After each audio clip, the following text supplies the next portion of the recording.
What's up, everyone? We are back. Good to see you. It's been a couple of weeks. We missed you last week. We are getting excited for this weekend's Super Bowl. So we're talking about the big football movie right now. It's not American Underdog. It's the movie that Happy Madison probably owed Netflix, but delayed putting out until right now. It's Home Team, starring Kevin James. As I say for every review episode, what'd you guys think? I mean, also, as we always say, spoiler alerts are in effect, but honestly, you might be better off with the Yeah. spoilers if you go and see this I'm movie. pretty sure you can't really spoil history, right? You also can't spoil a Kevin James movie without it, to really matter. And to be honest, I don't like to rip on movies, but I texted George today and I said something along the lines of, that was a shocking movie, and not in a good way. It was. I'm going to pull up the text here. I'm going to read what you actually said to me. It was not my favorite movie, and I laughed throughout it, but it was not because it was a funny movie. I laughed because of the quality of the movie. Yeah. Can I just very quickly share one of the few times I did sort of laugh at the film, but it wasn't because of it was funny, but it was just because of like how stupid it was that it made me laugh. It was when the other coach was like randomly in the bar and pulling the mic off of the wall and fell down. Like it was so stupid and out of nowhere. And but it was like I sort of started laughing at it as like one laughs at like I don't even know. No, it was like, yeah. So that was like one of the few times where I genuinely laughed at the film. You know what it really like the whole movie made me think of, it is a Happy Madison movie, and it made me think like if Adam Sandler was in like Sean Payton's role, like, it probably would have worked, but Kevin James is too straight for like so monotone the entire time. So I do have Max's text here. Yeah, but he wasn't even out of the part blue. Of it. No. Out of the blue, Max texts me, "This movie is shockingly bad." Shockingly? Which I think, I responded with exactly that, shockingly, followed by 2 question marks. This one, I didn't think it was going to be good. I didn't think it was going to be funny. It's every family sports comedy cliche, and you've got Kevin James playing Sean Payton. The only funny moments, just piggybacking on what Declan said, there were two moments when I laughed out loud over the 95 minutes of the film. One was in the first game against their rival team, when the Warriors center, that's Sean Payton's son's team, the Warriors center just gets absolutely bodied by the defensive line. 2 guys come after him and just slam him into the ground. I let out a ha to that. It was more genuine than that, but the other moment was the either weirdest moment or best moment of the film, at the very end, when you get Sean Payton himself in a cameo as a janitor, and he's like, "Oh, the team really sucked. We could have used you. We didn't. Where were you last year?" basically. And it's like, Sean, didn't you see the script before a year of your life was told on screen? Also, it's not even like he was an intern or like an executive for the Saints. He was a janitor. He was literally cleaning up the mess of Kevin James' portrayal of himself. I want to ask the real Sean Payton if he knows a single one of his janitors in the Saints organization. I gotta admit something to all of you. Now, despite my hat, I'm actually the token non-sports fan in here. So I did not know who Sean Payton was as a person prior to this film. I still don't know who he is because this film isn't an accurate. To you, he's a janitor. Yes, literally. Yeah. And so when it got to the scene of Kevin James interacting with his janitor, I literally text George, wait, is that Sean Payton in real life or something like that? Because it was so like out of the blue almost, but also weird because he had like a wig on, it looked like, and so it's I'll just be honest, odd. So he looks incredibly strange without a visor on. Like without the visor. It gave me Andy Bernard vibes in The Office when he was playing a janitor. Yeah. That's the only thought that was in my head when I saw that scene. It was like, that's Andy Bernard. Mm-hmm. So another note on how, I'm not even going to say disappointing, because this movie wasn't disappointing at all. I knew it was going to be terrible. No disrespect to anyone involved. I'm sure they had fun making it. But they're coming from a screenwriting background. The script was absolutely schlock. And there's one line. I mentioned it in my Letterboxd review. I'm going to mention it here. I'm going to read it to you guys. One line in the script that makes absolutely zero sense. It comes at a huge moment in the movie.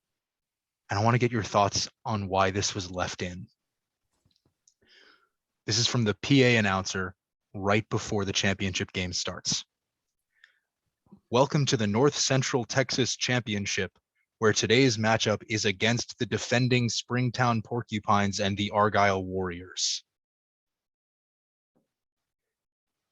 Today's matchup is against the defending Springtown Porcupines. I didn't even notice that. What I thought you were and going to the say Argyle was, Warriors. what I thought you were going to say, George, was the referee at the coin flip when the Porcupines start smack talking the Warriors, and the ref is like, Warriors response, like it's a rap battle. And he's like, no, that's okay. This and then isn't moves Space Jam on. 2. This isn't Space Jam 2, which leaves time for a rap battle with. Oh my god. If you guys haven't seen it, just don't. I don't want to. I wasn't but planning. honestly, I didn't even notice that, to be honest. I was I too didn't either. enraptured in the high quality of this film and the storytelling abilities of the director. Devil's and advocate right here. I did notice one thing though, and it was probably the strangest scene in the movie to me, was Eric, the hotel receptionist, who is played by Adam Sandler's son. Not TJ Miller. Not TJ Miller. Adam Sandler's wife was the ex-wife. Yeah. Of course he was. With Rob Schneider. Go on. Good lord. But he's just like breaking eggs on the table. Like I looked at this scene, I rewound it, and I'm just like, why? What's going on here? Doesn't make any sense. There's sort of a punchline in that, like at the bagel buffet, he's like, oh, we have some hard-boiled eggs or something like that like available, but it's like not even a punchline because there's no actual connection. He's just breaking them. No, it's way too long of a joke. Like, why is he doing? And then it ends with him breaking a not hard-boiled egg in his hand and just staring at his hand for a good 2 seconds. Yeah, well, he puts no it reason. on the desk and he's just like looking. It's like, how would he not know that it's not hard boiled? Let's just guess that he was stoned the entire movie, and it makes his character make so much more sense. I don't know that it does. You almost wish he was. Yeah, I definitely wish he was. Might be acting more normally if he was. Also, can I say another moment that just like stood out to me like a neon sign? I hope Max felt this way somewhat as well, just so I can feel a little bit justified in this. Me? Yeah, you Max. Hopefully singled out. It's that, like, okay, so Rob Schneider's character, we should get into Rob Schneider's character, but Rob Schneider's character is made out to just be this, like, very, like, hippie meditation caricature type guy. And then in one scene, just semi-prominently, he's reading David McCullough's 1776 book. And it's just like, and it's like on screen and visible. And I'm just like, why? why did they decide from a production standpoint that Rob Schneider's character needs to be reading 1776 by David McCullough right here and now at this time? I have an easy explanation for that, and it's because Fun's We Are Young and David McCullough's 1776 are the only two pop culture and outside references that they could get the rights to. They could only specifically get David McCullough's 1776 and Fun's We Are Young. Fun would not let them sing Some Nights or any of the other songs, just specifically We Are Young. That's it. Yeah. Honestly, I think you're right. Honestly, like it was like literally like oh, it has to be. David McCullough didn't even let them have John Adams. It just had, it had to be 1776. No. For the first, just speaking of the Fun song, which came out of left field, sports reference. The movie was checking off every family sports comedy cliche. It was, Kicking and Screaming is a really good comp for this one. Yeah, but Kicking and Screaming is a masterpiece. Yes. No, I'm not disagreeing with that. That's worlds better than this film. That is true.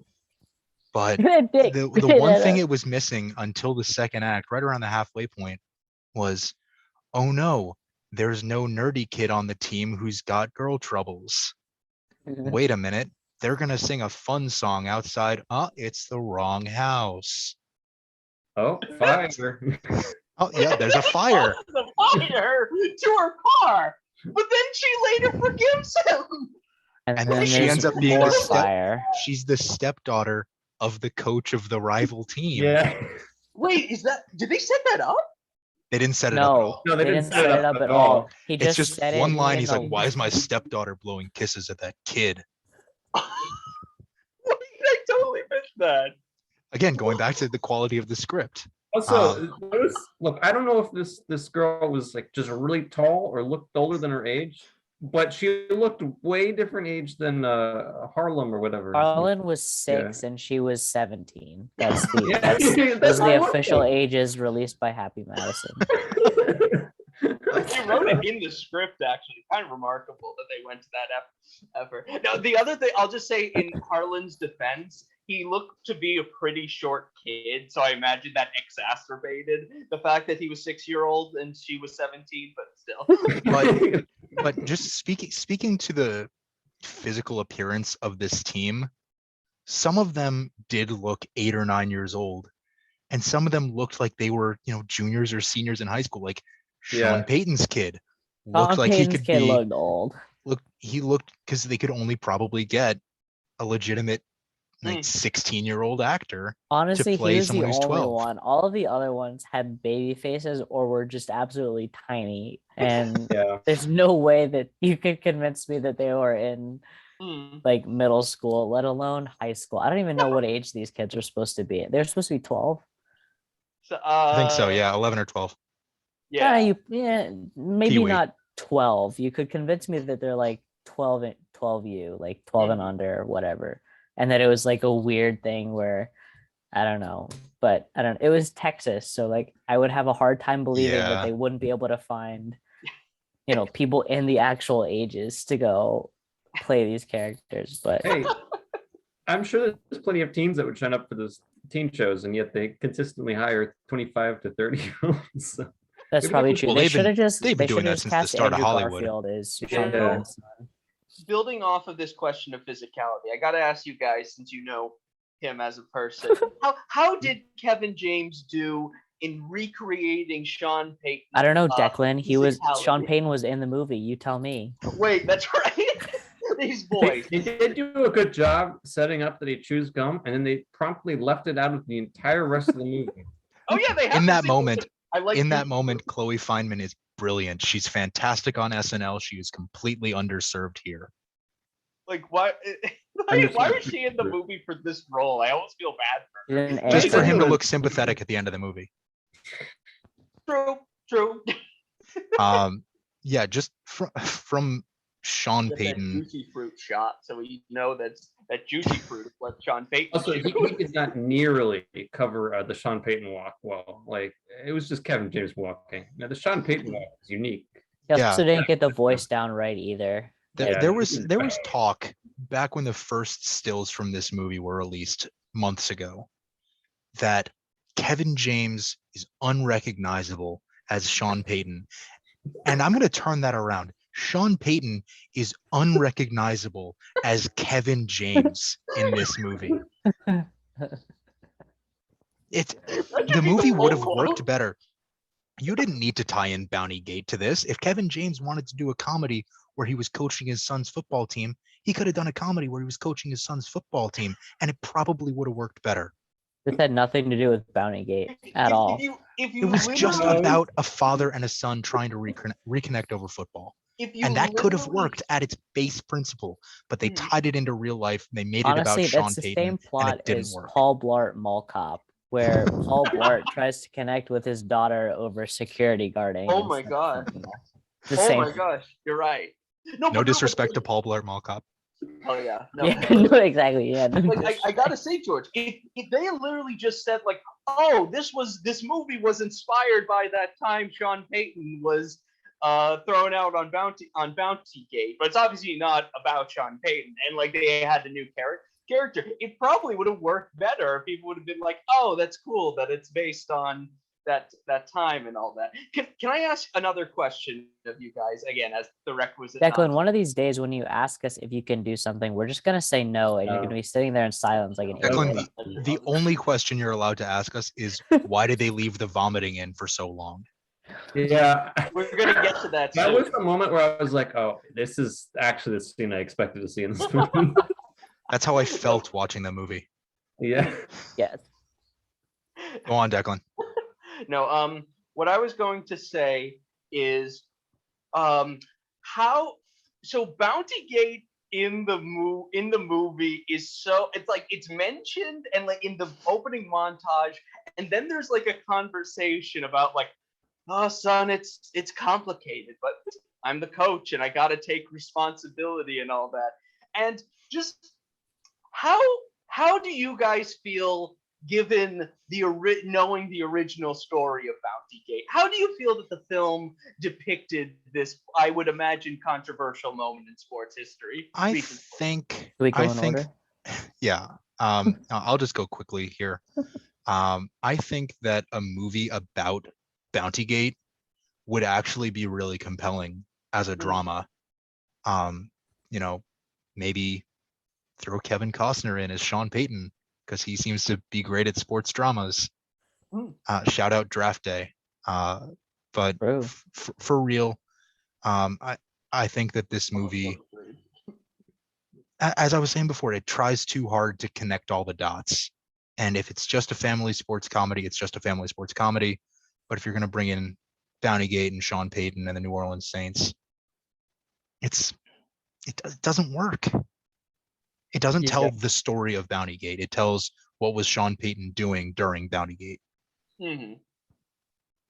What do you guys think? I agree. I mean, I think it probably didn't even try hard enough. Like, it didn't bring in Bounty Gate at all, other than that exposition at the beginning, where it's like, oh yeah, this is what happened, and then that one scene in the middle of the movie where he's leaving Dennis's mother's house on the phone, and it's like, I thought you were ahead of this, and repeats a line that he said in the first 5 minutes of the movie. And I think George, you're absolutely right. It could have worked, right? There's lots of NFL dramas and sports dramas that work because they're centered around a real event. Draft Day is one of them. Concussion with Will Smith is another one that does a really good job of actually dramatizing at the NFL and sort of the issues surrounding the NFL. And they could have done a really good job with this film. And I don't think that was necessarily the point of this film. Like, that wasn't the goal. But it could have been better than what it was in addressing what Bounty Gate was and the impact that it had on the sport and on the fans. Yeah, I mean, anytime you get one of these NFL scandals, like, Yeah, it's mainly just for exposition, but I don't know. I don't think it would be really easy to do any of these scandals in a movie, like Deepfake Gate, Spygate, whatever gate, even the newest news in the NFL. Like, it's a bunch of people's words against other people's words. And even with Bounty Gate, like, the bounty system had been in place in multiple teams before. I know the Miami Hurricanes got in trouble for Bounty Gate back in like the 90s. So it's like, it's not crazy unique just to the Saints. It just happened to be a very successful team when it came out. Yeah, right after a Super Bowl. Yeah. I see. Which was probably the biggest example of the Sean Payton walk not being done correctly. Yeah. You're gonna It digitally was insert. so weird to see him in, like, just whatever they did, transposed into like all of the Yeah, you're Super Bowl. digitally inserting Kevin James into the moment and digitally removing Sean Payton. It's so weird. Just It was with the felt Drew Brees, off. it was so uncomfortable. It just looked wrong.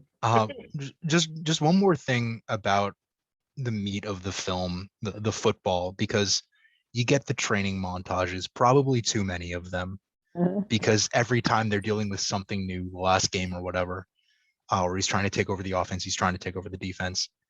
But from a football standpoint, the second half of their season is basically a montage as they get towards the championship game, because we got to get this in a tight hour 30. But there's one player, Harlan, who is not at all good at his position, but he wants to play football. He's the kicker. They don't trust the kicker. Why don't they ever go for two? That's a good question, because I noticed that in the final when I was looking at the scores, it was 7-6. 12-0. Yeah. Or whatever. 12, Yeah. 12 to something. And it was like, did you Yeah. go for two and ignore the fact that you went for two and just chuck it in? Like, From did a you intentionally football ground it? perspective, Like, what did you do? From a football I'm guessing perspective, that they why went wouldn't to- Sean Payton know that that's an option? Well, I'm guessing that they went for two and didn't get any of them because they said that Harlan hadn't played. So it's not like they just choose not to kick the field goal unless they're having someone else kick it. I feel like you're not taking the PAT, you're going for two. That's how it works. However, I was also questioning whether a legendary NFL coach like Sean Payton wouldn't know what a single wing formation is. There's a lot of things that I think Kevin James just didn't know, even though he was a running back growing up. And it's like, oh, we're going to pretend that Sean doesn't know it because that's how the movie happens. And we're gonna have Bill Cowher come in as like the Deus ex machina of the film and explain everything to him. Which was an NFL coach not know how to coach against like a formation that's existed for like 70 years or whatever. It's literally probably longer than that. I think it was invented in World War II. Like a high school coach, like a high school level coach would know how to defend against this. Yeah. Probably Taylor Lautner's character. Yeah, Kiwi coaches. Taylor Lautner, I'm glad that he didn't take his shirt off in this one. Yeah. Because that's really all he did in his teenage movies. I have to respect Taylor Lautner for being the only one who tried an accent. No one else has a hint of accent in them, but he's got a little twang to him. Yeah. I mean, I must say, you got to be honest. Just going back to what you're saying about, the plays and what Kevin James knows. It's like if only Kevin James had like Cooper Kupp on his team in order to catch the touchdowns, then it would have turned out much better for him. I hate you. That joke was brought to you by Aiden Gurrell. Come watch his Broken Chest series on this channel. Not anymore, but he'll be banned from this along with me next episode. But yeah, if you want to see someone's soul leave its body, just look at George right after Declan said that. Yeah, rewind. Play it in 0.25 speed. What? I'm still bitter about the NFC Championship game. But enjoy the Super Bowl this weekend. I'll be at work doing my job. Go Bengals. Yeah, Bengals. Joe Shiesty.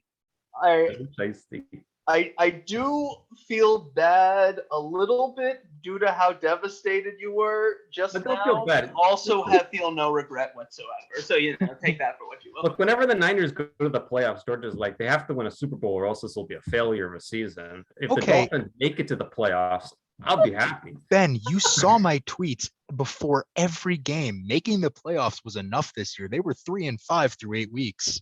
Yeah, you're right. Or 9 weeks, 8 games. That's why you shouldn't be sad. The playoffs, I mean, beating the Cowboys, beating the Packers, that was gravy.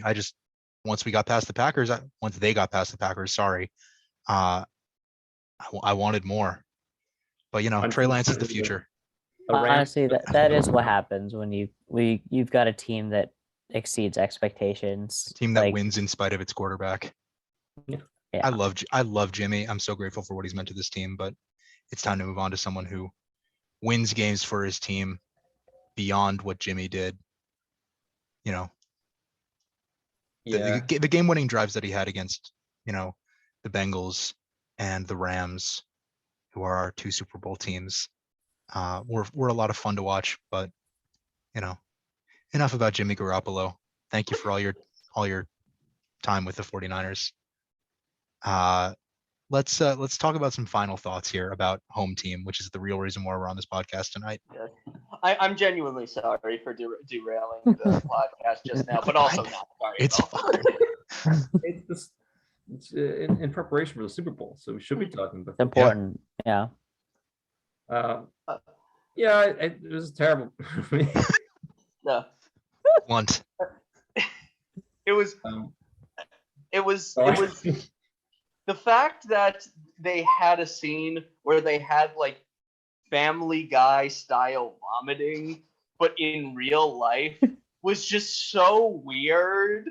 It wasn't even like funny. It was just weird that they were attempting to do that. Like power bars, man.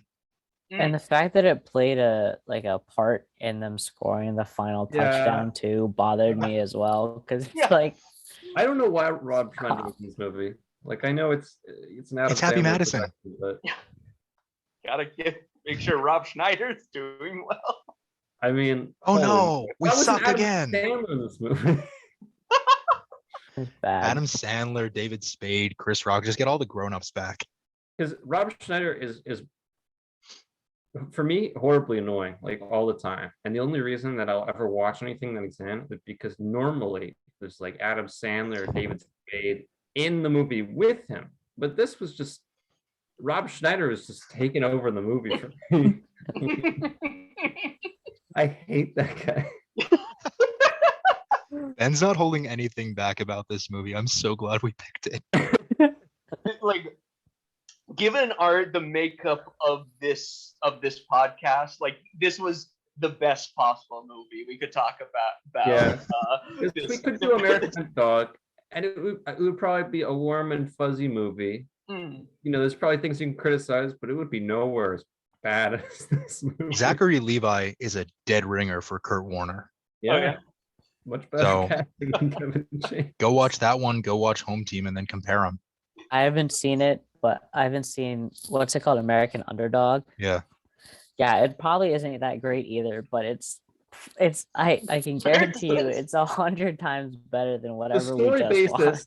For that movie is like 1,000 times better than this one. There's no story in this one though. Like these are this is my final thoughts, George, but there's no story in this. It was Kevin James going down to coach some random kid's football team. It wasn't even like he had a great relationship with his son, or like there was a relationship that I was invested in evolving. It was just him going down to coach some kid in football and take over this team and capture the attention of this small town. It just was bad. And that's my dog right there. That's Percy. He agrees with me. He was watching it with me today. Better cameo than Sean Payton. Better cameo than Sean Payton for sure. Amen. But yeah, it was bad. I mean, I enjoyed it because it was kind of a meme to watch, but if I were to recommend it, I wouldn't. I do have to say one thing. about the actual football scenes, like you were saying with the montages. I looked intensely at those because I was curious to see what people were doing, and there were some like strange things going on. Like the pass rushers were running past the backs and then coming back to get blocked by. It's like you messed up the scene, so you got to come back and do it. I mean, and like a lot of the lines in the script, they left it in. yeah. Yeah, this one, it's not good. It's on Netflix, 95 minutes. If you are a fan of the Rams or the Bengals, do what I did a couple years ago and watch a movie to be distracted the day of the Super Bowl until kickoff. I did it with Knives Out. Don't do it with Home Team. Do it with American Underdog if you're a Rams fan. Or Yeah. do it with Knives Out. Yeah, just watch Knives Out. Just watch Knives Out. Or just So before we wrap up here, we haven't done this in a few weeks, but we are going to do some rankings. We're going to talk, obviously, about our favorite sports movies. So Declan, why don't you kick us off? All right, so I just want to give a quick disclaimer before I start with my list. I have many, I say this with all lists, this is especially true with the sports genre. There are many gaps in my knowledge of sports films and all that. So I checked with everyone, is it okay if I have a little tomfoolery in my list? And everyone was basically okay with it. So That's why I picked you to go first. So for my number 5, I am picking The Naked Gun because it very prominently features baseball in it. It has many baseball jokes. It's also hilarious comedy, and that's why it's my number 5. and a legendary football player. Right? Yes. Oh my God! I didn't even think of that. If we're counting that cameo for making it a sports movie, then we got to count Airplane for Kareem. True. No, I would say it's not even a cameo. Roger Murdoch. You got the same wrong. Anyway, Declan, moving on. All right. Now my number 4. Yeah, if we're doing top fives. Okay. Yeah. So sorry. Yeah. So number 4, I'm picking an actual well-regarded, very good sports film, and that is Moneyball. I imagine we will talk about this a lot here, but Moneyball is it's a great film.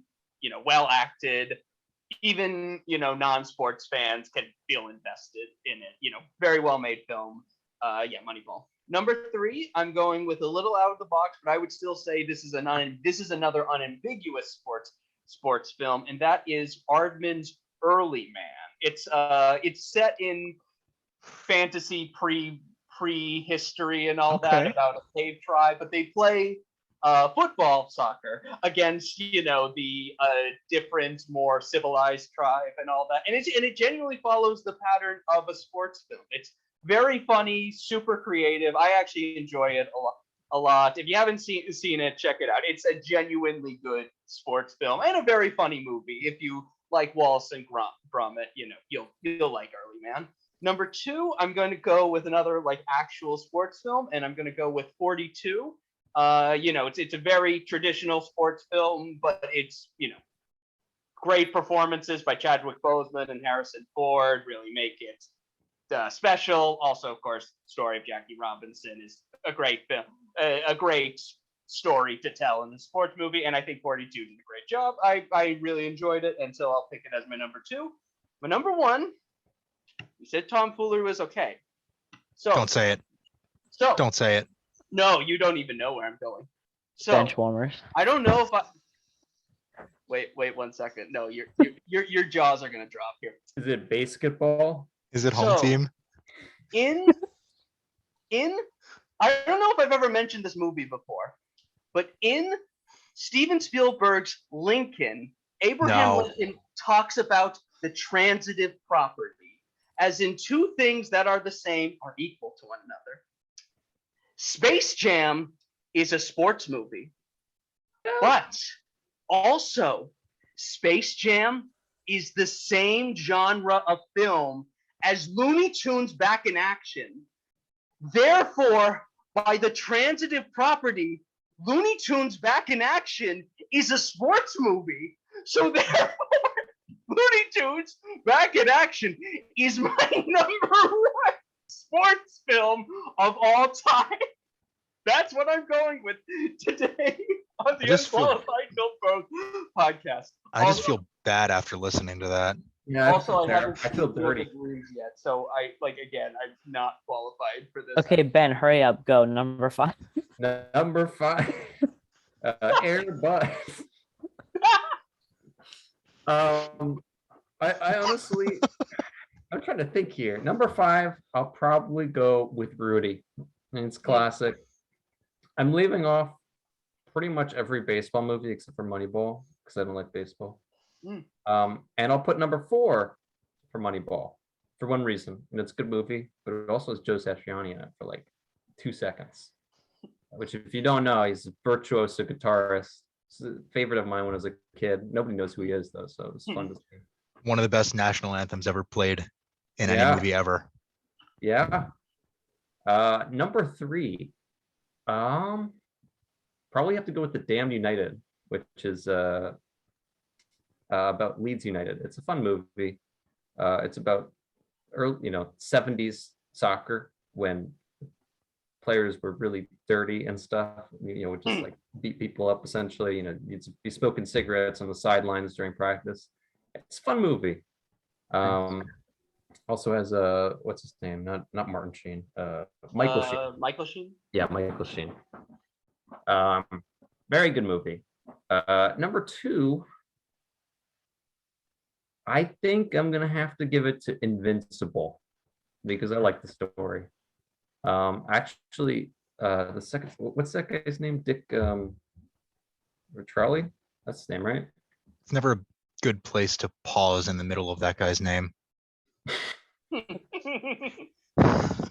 But yes, you are right. He's been in 2 sports movies now because he was the coach for the Eagles during the Invincible movie. He was also the coach for the Rams.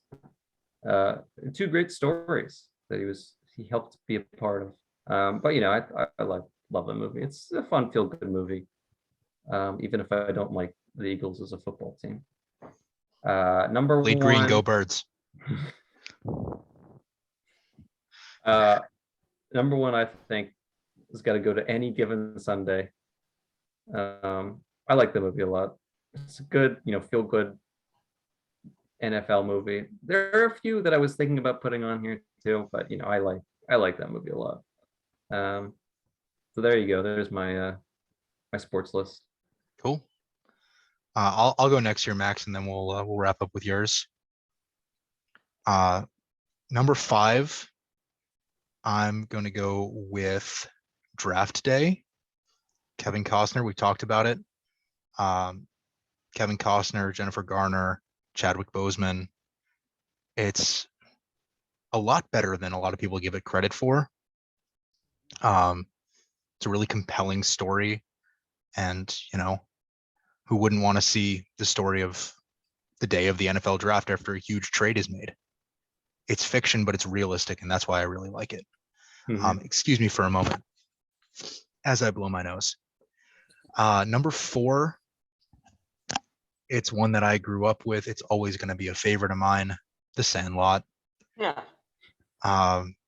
It's just so much fun. Kids playing baseball over the course of a summer. You get all the best moments of childhood in that sort of series of events that unfolds for a baseball team, and one of the best chase scenes in modern cinema towards the end. I'm exaggerating, but it is a lot of fun. All right, number 3, Declan mentioned it, 42. It's just such a powerful story, and the performances and visuals of the film are really, really strong. It's one that I'll always go back to. Again, I love sports. I love sports movies. But 42 is such a great story, such a great film, and it's told really well that it honestly could be higher on my list, but the other 2 films that I'm going to put higher than it deserve their spots. Number 2, this was a little bit closer of a toss-up than I would have expected. But number 2 is going to be Moneyball. It is one of my favorite movies of all time. It's currently listed among my favorites on Letterboxd. My number 1 is not listed among my favorites on Letterboxd, even though I think it is a better sports movie. Moneyball, I watch it as often as I possibly can. It's just such a great story. I love baseball. I love the way that it shares what's great about baseball, but as Declan was saying, makes it really accessible for people who maybe don't know the sport that well. And of course, who wouldn't want to see a team blow an 11-0 lead and then, spoiler alert, walk it off? What a great moment to get a 20th win in a row. I mean, it's a great film. And number 1, it's the best baseball movie of all time. It's the best sports movie of all time. I will not be challenged on this, and it's going to be Max's number 1 as well, even though we haven't talked about it. Field of Dreams. Come on. I don't really need to say anything. I don't really need to say anything else. Field of Dreams is probably the best sports story ever told on screen. Fictional sports story ever told on screen. You've got so many quotable moments. The visuals are great. The story tells itself in a way that you would want to watch it with your family. You would want to watch it with your friends. You'd want to watch it with your teammates. It's the best sports movie ever made. Field of Dreams. That's a great list, George. And forgive me, all of you and everybody watching, but I'm gonna talk for a little bit at the beginning of my list before I dive in. But I think the reason why we all love sports movies is not because of, the athletic ability of the people in the stories or the characters that we follow, but it's about how romantic we are about the sports that we're following. Those of us that love sports movies like I do and like George does, and everybody out there that does the same. But I think most of my thinking when it came to creating this list of my top 5, and there's so many I could have just dropped in there and I would have been completely happy with, is just that I believe that sports really has this innate power to draw people together in ways that a lot of things don't. And you can disagree on sports teams and outcomes and referees or umpires or judges or whatnot, but when it comes down to it, those of us that love sports movies and that love sports are going to come back to them. We're going to come back and follow the players and the athletes that we love and we look up to, not because they're good at not just because they're good at what they do, but because we love what they represent about the sports that we love. And that's what these movies do. They put them into a beautiful context, and that's how I created my list. So I'll jump right in. Number 5. That was beautiful. Thank you. Yeah. Number 5, Invictus. We've got Matt Damon and not Nelson Mandela, Morgan Freeman, same person, starring in this film about the South African national rugby team at the height of apartheid. And I think it's just brilliant how they use music and poetry to sort of juxtapose against how divided South Africa was at that point, and bring the team together and then sort of bring the audience in with it. Number 4, Remember the Titans, does the same kind of thing with music and a strong leadership figure in Denzel Washington and a number of the supporting coaches and characters. The casting is a little bit off with them being definitely older than they should be, but we'll give it a pass on that. It's a great story. Number 3, Miracle. It's a hockey film. It was made in the 90s, early 2000s, I think. Early 2000s. Yeah, and it's about the U.S. men's national hockey team defeating the juggernaut USSR in the Olympics for not even the gold medal. It was to get to the gold medal match in the Olympics, and great story of perseverance and being an underdog. And isn't that what sports is all about? Speaking of underdogs, number 2, Moneyball. I have the same one as George. It's about the Oakland Athletics and using finance and sabermetrics and knowledge outside of the game of baseball to win games of baseball. And as somebody that loves baseball as much as I do, as much as George does, the fact that Moneyball is number 2 on our list, as pure as we are when it comes to loving the game of baseball, that says something. It's a great film. Number 1, George alluded to it earlier. He didn't allude to it. He straight up said what it was. It is absolutely Field of Dreams. It is the best sports movie of all time. Kevin Costner is absolutely brilliant. It's about the Red Sox, and George loves this film. So those of you that know George, I think that should say everything you need to know about this film. But again, it is so wonderful. And I mean, it's more about the White Sox than the Red Sox, but there's a game you know at what I Fenway mean. Park. Yeah. There's a game at Fenway Park. You know what I mean. Mm. But there is, it is just a great story, and just a modern plug for all of you. The Yankees and the White Sox played the Field of Dreams game this past season. And as much as I love the London series, as much as I love the Little League World Series game that MLB has done, the Players Week and all that great stuff that they've brought in, the Field of Dreams game is the best thing that Major League Baseball has done in the history of Major League Baseball. And Let's hope they have a season this year. They have to do it again at some point. So if that's not a ringing endorsement of those 5 films, I don't know what is. If that's not an endorsement of sports films, I don't know what is. Go watch all of these films. They're all fantastic, the ones that I've seen. George, close us out. That's going to do it for this episode of Unqualified Film Bros. This was a ton of fun, just ragging on a movie that we all found to be underwhelming. And then going into some movies that we love. So yeah, a lot of fun. Always good talking to you guys.